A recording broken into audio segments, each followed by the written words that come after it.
모든 건 변했다. 히트 시즌 2. Focus on this PvP. Stats by far with the more consistent record. My vote is on SOS, and it's map based. He's one of those players that comes up with the best strategy. The best strategy faster than anyone else. He's a smarter player. Stats a better mechanical player. This is New Gettysburg we're playing on here in game number 4. Remember Maze, the incredible stuff we saw from SOS there. Man. New Gettysburg. I'm very strongly on the SOS train here. It seems like the rest of the foreigners are outside of me. I actually was the trader here, the Benedict Arnold of the foreign casters. I joined the Korean casters. I don't know, I feel like Stats is just the more solid player, and he knows about SOS's trickery, right? KT, they've got one of the best coaching staffs there. They're going to tell him about it if he didn't already know about it. So my money is on this guy just playing a really more solid game and a better PvP. But let's see how it's going to go down. Anything can happen when SOS is in the game here for game number 4.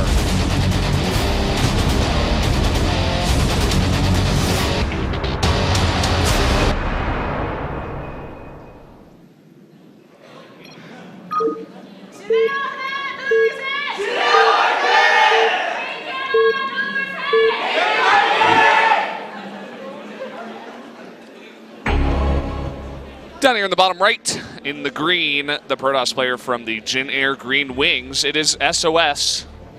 A bit disheveled today. And on to the bottom left, in red, the KT Protoss Stats, the SSL finalist who lost to Dark. Another one of those SKT players that has not been performing well recently, but also a Zerg, so there are reasons.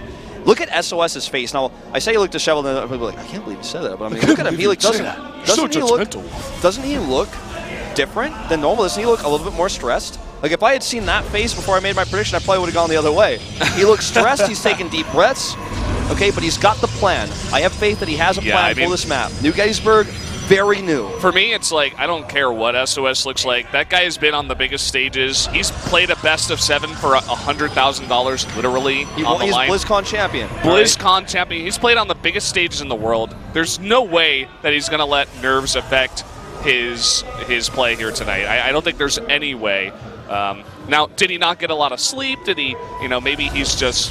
it's hot, man. He's sweaty. Well, I don't know. Yeah, it's really humid nowadays. Monsoon season is coming in. Maybe he's not a fan. There's all these other factors that we don't usually talk about, but so it's definitely a possibility.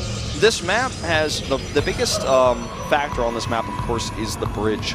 It's very difficult to cross, and in PvP, I think this is actually the first PvP we've seen in televised games, if I'm not mistaken, on this map. I think so. In PvP, the Protoss units are so strong individually. And the thing that makes them different from the other races is their units are more expensive, but they're more cost efficient, right? They're very powerful. And when you have the same units on both sides, whoever has the concave on the other side of the bridge, or if you have that one more stalker firing because you're fighting on the bridge on the edge, and he's clumped up and the stalkers are caught at the back, that can turn a game. I think that in the early game we may have a few skirmishes there, but later on, the bridge will basically have to be avoided, and we may see players take a risk to cross the bridge because they're in a desperate situation. The other thing about this map is the third base. In PvP, normally the third base is really difficult to take, but this one is so close by, even though it's facing a different direction and there's 2 ramps to it. I think that third bases are definitely something we could see if these players survive that long. Fourth base, though, I doubt it, but third base, definitely a possibility. It does seem to be a map that lends itself to, longer macro games, especially in this kind of matchup, but are these players going to let it get there, especially someone like SOS who knows how great of a PvP player Stats is? I'm not 100% sure. I mean, he's already building a proxy pylon. He does want to build something out there. Is it going to be extra gates? Maybe, yeah. All right. Seen that a lot, 3-4 gate play on any map, really. It's come more into popularity nowadays. I actually prefer the Stalker opening on this map, to be honest. This is cool. He's like, you want to kill my Stalker, then don't shade. He could have killed the Stalker if he didn't shade. He's like actually trying to create that situation. Stats has also committed the Mothership Core to scouting, so he will scout everything except the most important thing, which is the proxy Stargate. But this scout will let him know that there's no tech here. Something is missing, and he needs to go and find it. And he's already looking. He's already sending his adept to try to find where the hidden tech is. He doesn't think it's a Stargate, he doesn't think it's an aggressive proxy. He thinks it's hidden Dark Shrine tech. That's what he's looking for. But that's where he's going, You're exactly right. You don't go up to the top right searching for a proxy Stargate. That doesn't make any sense, right? And, I mean, SOS has done it before. He played a game against Classic that he almost won because he just made later DTs in Classic freaked out and almost lost the game. So, man, this is scary. Look, he's going straight into the front of the base with these Stalkers. Now, the funny thing is, despite his proxy, Stats has the faster Oracle, which is coming across the map. He's going to force an overcharge here. This is not an accident. This is not, oh, I guess I can't do pressure. This is intentional because he wants to make sure there are less overcharges when his Oracle comes in. Yeah, but he actually needs to respond here. There he goes. Overcharge comes down, but it's not totally in range. Two. Yeah, he needs 2, and he doesn't have enough energy. And he is at 33, 34 energy now. Okay. At the same time, though, SOS pushing up. He's got a lot of Stalkers in here. He's forcing this so hard. He kills the pylon, and this base may just have to be canceled. He's got the better Stalker numbers here. There's the overcharge. Force the overcharge. And here comes the Oracle, perfectly timed, just as SOS planned. This is getting way too much damage done. The Stalkers have to go all the way into the main base. All the while there's Stalkers at the front of his ramp. And this is one of the weaknesses of building your buildings at the top of the ramp. They can actually be attacked here. In this case, they're actually going to help zone these Stalkers out. But if he actually had any high ground vision with an Oracle, for example, he could have actually just continued to do damage to those gateways. Yeah, this game is getting a little bit out of control. SOS himself has completed his Nexus. At the same time, though, Stats taking a really good fight out here, and it looks like he does have enough defense back at home to be confident enough to move out this far. The thing is, if he chases all the way, the Oracle gets more value because the Stalkers aren't home. And SOS is just going to go the long way. He knows he's likely to lose these Stalkers if he runs into a wall, so he's going to take the long way. He's also keeping these Stalkers away from the base. Again, 2 more Oracles. I mean, he's got 2 Oracles. 2 Oracles could harass at the same time.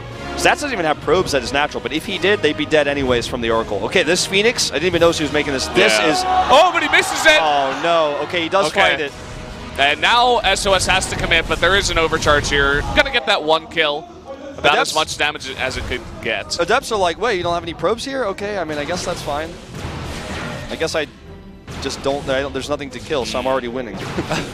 Well, the Stargate has been found here in the middle of the map, so that will eventually go down. Going to target down that pylon first, make sure he can't make anything, and then kill the Stargate, of course. So this Oracle tech that's coming out now for Stats is, I think it's a bit questionable because he has Phoenixes, but only 2, so there's not much they can do here. It's not like he's going for a Phoenix build. The Oracle is late.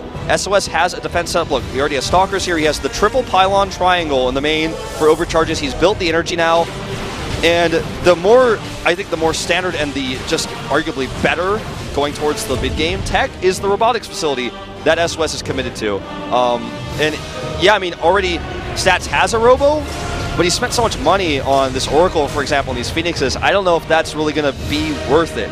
Yeah, the Oracle is definitely an interesting choice here. It's just it's one of these weirdly timed Oracles. This isn't like, okay, now at 640 I complete my Oracle and this is part of the build. Like, it may have been an idea that he was thinking about, but in general, this is really just like a tricky play where you try to, just get into the base of your opponent when he's not expecting it, when he's least expecting an Oracle. Island time! Uh-oh! Here we go!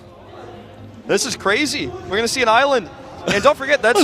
The green casters have this look of disbelief on their face, like, what the hell is going on? Watch this, actually. The observer can't path over that. Okay, he's going to see it anyways, but see that wall? It means that there's only 2 places where you can drop the island. This, by the way, is good map design. This means that if you place cannons where the choke point is on the barriers, the air barriers... It's like an island choke, right? It's weird. Exactly. It's a choke in the air. So you can actually create a funnel and stop, drop, harass a lot easier because of those walls that are in the air. This is good map design, and this is awesome. And this base is going to be very difficult for Stats to punish, but he's already adding extra gateways to get ready to do so. Yeah, and you know what? The Phoenixes make a lot more sense. Even the Oracle makes a lot more sense. You keep the opponent back at his own base, and it's helpful in defending drops, too, if you keep it over there. How is he ever going to get a drop here? With 2 Phoenixes, it's going to be incredibly difficult. Yeah. He needs, like... I mean, the Void Race coming out, I mean, if he's going to commit to Void Race, he's going to need more than 1. He needs, like, a fleet. Yeah, where's that second Stargate into a fleet beacon, right? Is he going to commit to air here? Where's my Flux Rays, or was Flux Veins removed from the game, RIP? Yeah. This base is up, okay? It's mining. Yeah, there's a third base for SOS, but remember what I said when we started this game. The third base is pretty easy to take. Fourth base out of the question. Well, if you already have this fourth, if you already have There's this your fourth, island, yeah. your third base, which is already easy to take, is your fourth. Exactly. So here come the Stargates we were talking about. 2 more coming down. Now look at this observer. This is exactly what we were talking about. You can't pass through there. You have to go through the chokes. You do not have a choice. Yep, there's no, it looks like there's space behind, but there's actually not. So it's Stats who takes the Stargates and the Fleet Beacon. He is taking control of the air, which is what this game is going to be about. And SOS is failing to respond here. SOS is getting Storm, okay? I mean, that's going to be good against, you know, a big death ball on the ground, Archons, and all that stuff, you know, the clunky units that can't really run out of the Storm. But Stats is getting none of that. He's getting air units. By the way, notice the placement of the Stargates. They cannot be scouted. SOS cannot scout them. There's an observer blocking. Okay, this observer comes to the only path where he can scout. The other path is blocked by the observer we were talking about earlier. Oh, he doesn't commit. And if this observer is seen, he can just snipe it. Where's the observer of Stats? There it is. That's the island. He's going to snipe it. Oh, no. SOS. Oh. Okay, he needs to turn left if he wants to see what it is. Look at the chase. The Stalker Warprism chase.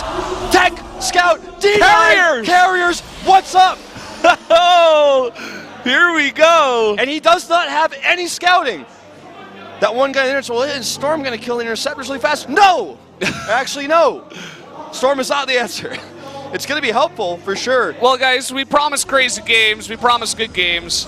And we said it before, when SOS is in the game, anything can happen. But this is Stats doing it. I suppose SOS is still in the game, but this is about to get really insane, and I don't think SOS is, as you said, he's just not going to be able to scout it. SOS isn't pressuring, he's not doing anything.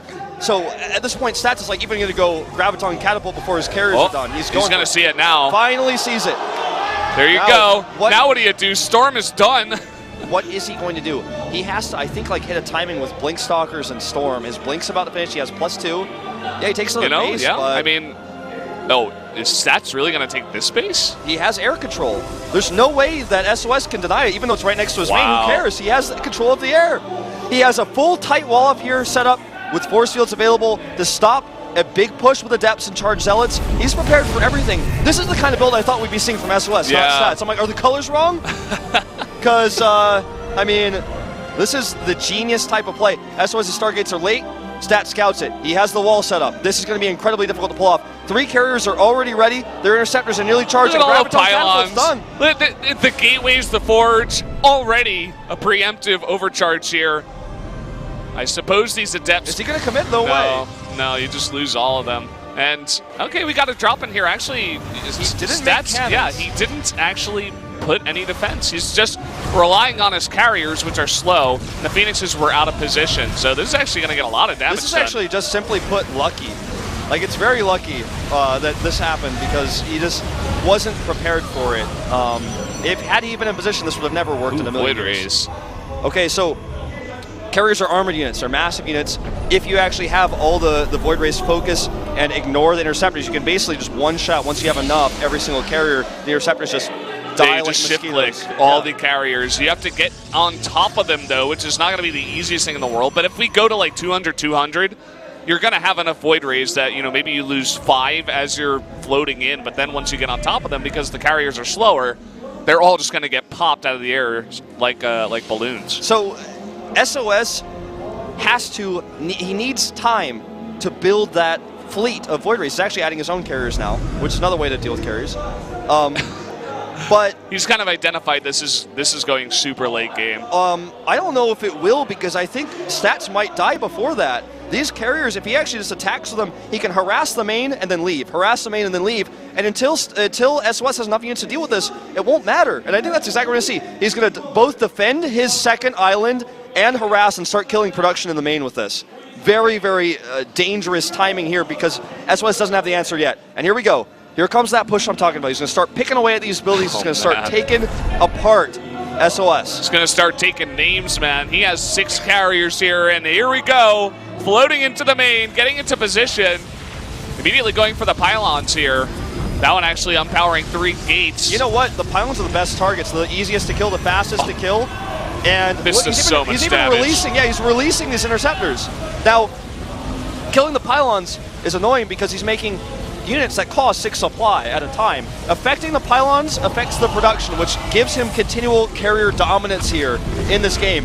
And that what he just did to release these interceptors is very expensive. But because he has so many bases, he can afford to do so. And there's no answer to this. In fact, they're still alive. He's like, go free, my little Inceptors. I'll just remake them. I don't care.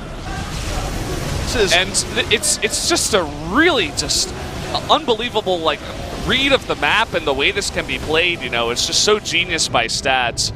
Yeah, this is you were saying how you're going to expect it from SOS. Yeah. I would definitely agree with you because this is just so cool. And it makes so much sense. You know, like Dust Towers, the third base, is so easy to defend. Same thing for the natural here on this map. There's no way you're ever getting up that ramp, ever, if you have the right buildings there. So if you get air control, you take both islands and you stick on 4 bases and you're totally fine. It's 9 carriers to 3 currently. Yeah, SOS getting 4 more. He's getting his Graviton Catapult. He's also getting +2 arrow weapons. These things are taking time. But he's survived, and he is abusing the fact that carriers are quite slow to take the entire top right. He's like, yeah, okay, you have the islands, and I can't attack them, but it's also going to be virtually impossible for you to attack my side of the base. But because Stats is now maxed, he's ready to move across, and he is going, and he is tripling the carrier count currently. Graviton Catapult will be done by the time the next engage happens. I do like this a lot. This is going to be something that Stats will struggle to deal with.